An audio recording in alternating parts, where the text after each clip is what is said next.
Morning, y'all. Welcome back to round 2. And first I want to recap a little bit about what we talked about last time. We kind of went through the idea that the mall has lots of brands of things all together.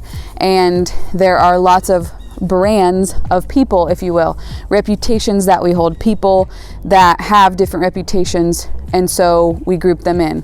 We said like the rich kids always what? The football players always what? It's subconscious. We do it. That's what we talked about. And then I took you to my pond, how it looks beautiful. And then when you get close, it's really pretty gross. And here's another example for you I want you to take a look at. Here's the outside of the house that we just moved into. Now, I want you to take notice of some things that you see. It has no gutters. The storm windows are falling out. There are items over here that need to be moved, stuff that needs to be taken out. This is just the way that it looks on the outside right now. If you were quick to judge, you would probably have some sort of comment or assumption about my house. Now let me take you inside and see what my husband has done. All right, guys, here is my kitchen. In my opinion, this does not match the outside of the house. My husband installed all new countertops, all new cabinets, appliances, stained that door, trim, a new window, new lights. This is what's on the inside of what you saw on the outside. Now, all that to say, I'm not showing you my house to brag about it. I'm showing you my house to show you what's on the inside doesn't typically match what's on the outside. And that's usually what we see and what we judge.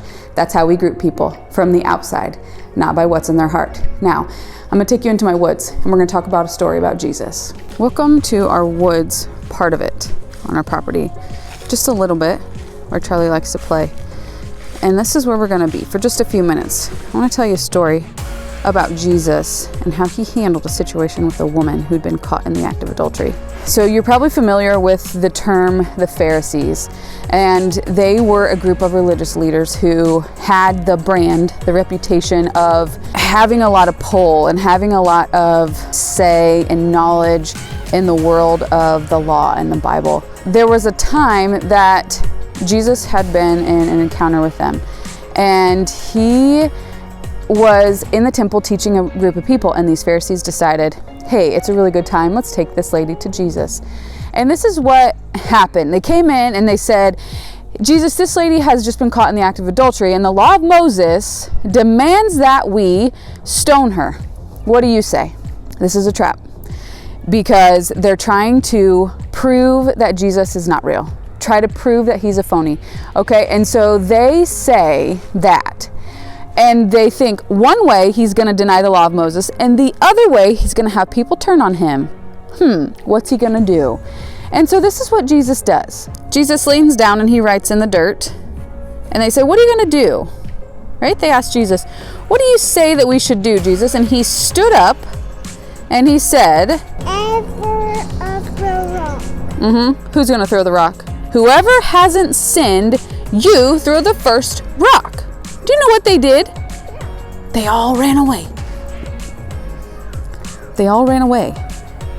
Because you know why? They'd all sinned.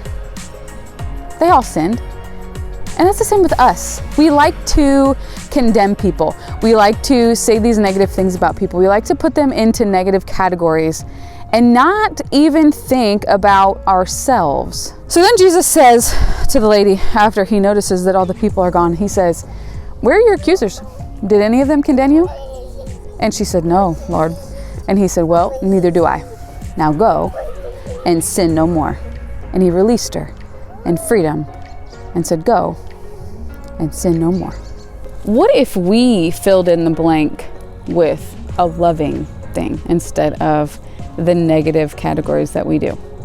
What if we treated situations and people like Jesus did? And he treated her with complete love instead of saying, yeah, you're a sinner, you screwed up, sorry, you're in for it.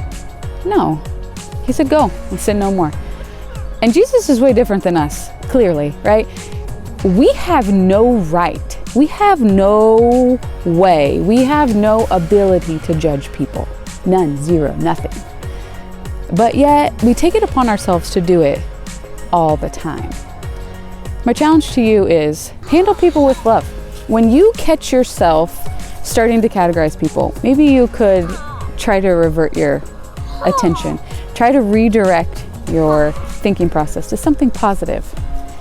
Maybe even grab a rock and keep it in your pocket, because those of us who haven't sinned can always throw the first rock. It's not gonna be me. I've sinned plenty. I'll see you on Friday.